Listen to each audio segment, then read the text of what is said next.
사람들은 대부분 잔잔하게 살지만 또 한편으로 굉장히 치열하게 산다고 생각해요. 그래서 그렇게 치열하게 열심히 사는 우리 모두를 응원하는 마음으로 공연을 만들고 있습니다. 잘못된 성장의 사례를 쓰고 연출한 강현주라고 합니다. 잘못된 성장의 사례는 개개인마다 다른 삶의 방식, 그리고 환경이 성장 과정을 결정한다고 믿는 일종의 걱정을 가장한 편견에 대해서 식물 성장 과정을 연구하는 사람들을 통해 이야기하는 작품입니다. 제가 수년 전에 길에서 아버지에게 맡고 있는 아이를 본 적이 있는데 그때 누군가가 저런 애들은 커서 뭐가 될까? 라는 말을 했어요. 그 말이 오랫동안 기억에 남았고 생각날 때마다 마음을 좀 불편하게 했는데 저는 그 말이 걱정을 가장한 편견이 아닐까 생각을 했었어요. 그래서 그 불편함을 무대 위로 올려놔야겠다. 무대에서 풀어봐야겠다는 생각을 하게 됐습니다. 우선 처음에 연구실이라는 공간을 설정한 이후에 그 공간의 생태에 대해서 조사를 했었어요. 그러면서 뭐 어떤 인물들이 거기서 생활하고 누가 드나들고 어떤 목표를 가지고 그곳에 오는지 이런 것들을 먼저 조사해서 기본 설정을 한 다음에 연구실이라는 데가 가설을 세우고 그리고 계획하고 그걸 실행하는 그런 공간이잖아요.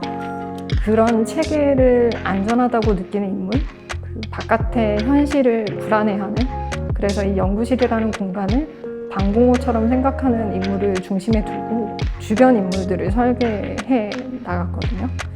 그 과정에서 제가 인터뷰를 하면서 만났던 분들을 통해서 듣게 된 정보나 혹은 그분들에게서 발견한 지점들, 그런 걸로 디테일을 만들어 갔습니다.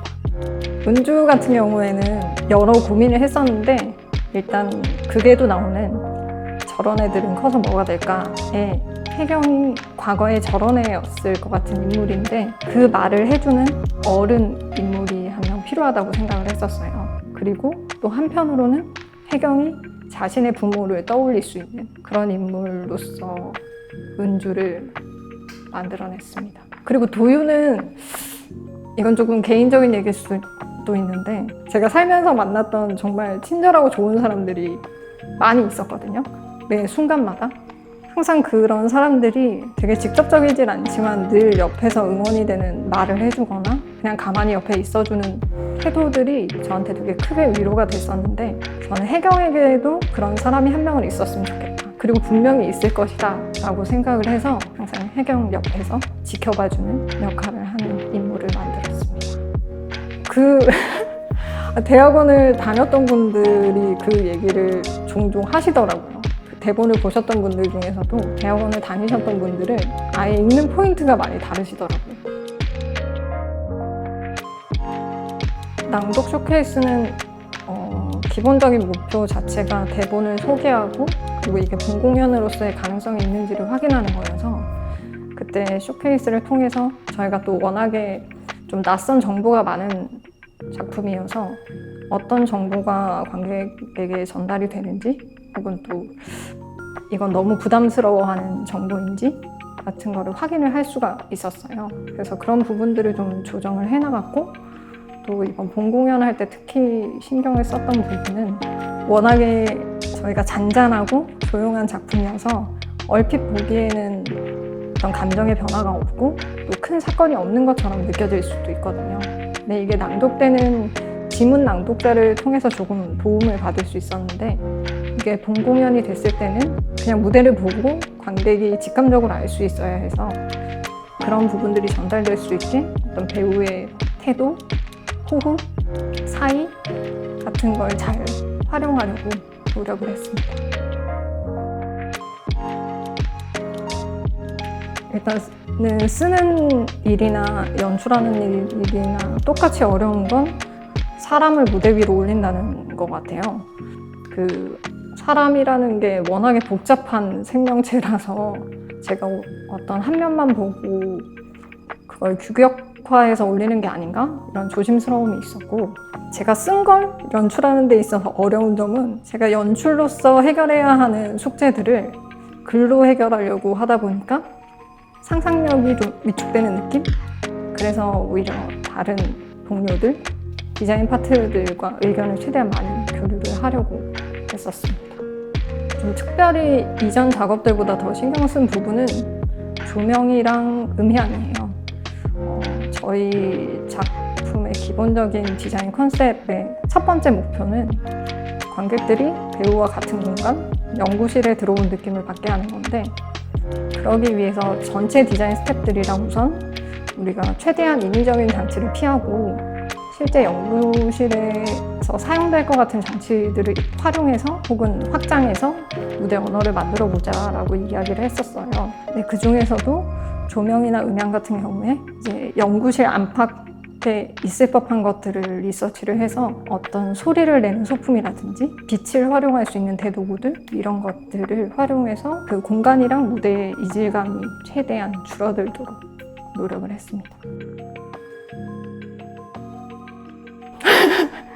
이럴 때 뼈찜 이런 걸 얘기해야 되는데 네. 제가 그때 뼈찜이 좀 먹고 싶어가지고 네, 배우분들이 계속 뼈찜, 무슨 뼈찜인지 몰라서 집중이 안 된다고.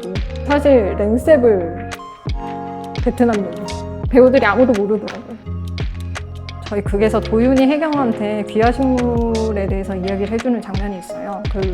이제 천적이 없는 우리나라에 와서도 자기가 안전한 줄 모르고 계속 독을 만들다가 결국은 그 독에 스스로 죽게 되는 귀하식물들에 대한 이야기였는데, 사람은 누구나 되게 방어적인 시기가 있다고 생각해요. 그래서 제가 리서치 중에 이 내용을 보고 제 주변에 누군가가 떠오르기도 했고 또 뭐 어떤 시기에 제가 떠오르기도 하더라고요. 우리 극에도 그런 방어 기제를 가지고 있는 인물이 있는데, 그 인물에게 이제는 안전하고 그리고 안전하다는 걸 믿을 때까지 함께 하겠다는 메시지를 이 귀하식물 이야기를 통해서 전달하는 장면이 있습니다. 저희가 얼핏 보기에는 과학 연극처럼 보일 수 있어요. 그런데 사실은 그냥 사람 이야기를 하는 연극이거든요. 뭐 실험 용어나 실험 과정 같은 것들이 많이 나오기는 하지만 그것 자체보다 어떤 인물이 어떤 가치관을 가지고 그 연구 주제를 정했는지, 어떤 태도로 지금 실험을 하는지가 훨씬 더 중요한 공연이어서 배우분들이 만들어낸 그 인물들, 그리고 고민한 그 인물의 기질, 혹은 사소한 습관 같은 걸 통해서 그 인물들의 삶을 들여다보실 수 있으면 좋겠습니다. 저희 공연에는 스펙타클이 없습니다. 정말 잔잔합니다. 그런데 저는 사람들은 대부분 잔잔하게 살지만 또 한편으로 굉장히 치열하게 산다고 생각해요. 그래서 그렇게 치열하게 열심히 사는 우리 모두를 응원하는 마음으로 공연을 만들고 있습니다. 어서 오세요.